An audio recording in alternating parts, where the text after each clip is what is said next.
You ask Tiger to solve. This deals with linear equations with one unknown. The final result is x equals -7/4. Let's solve it step by step.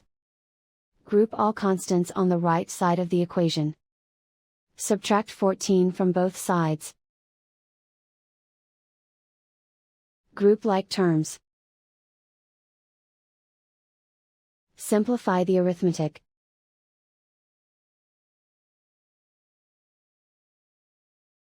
Isolate the x.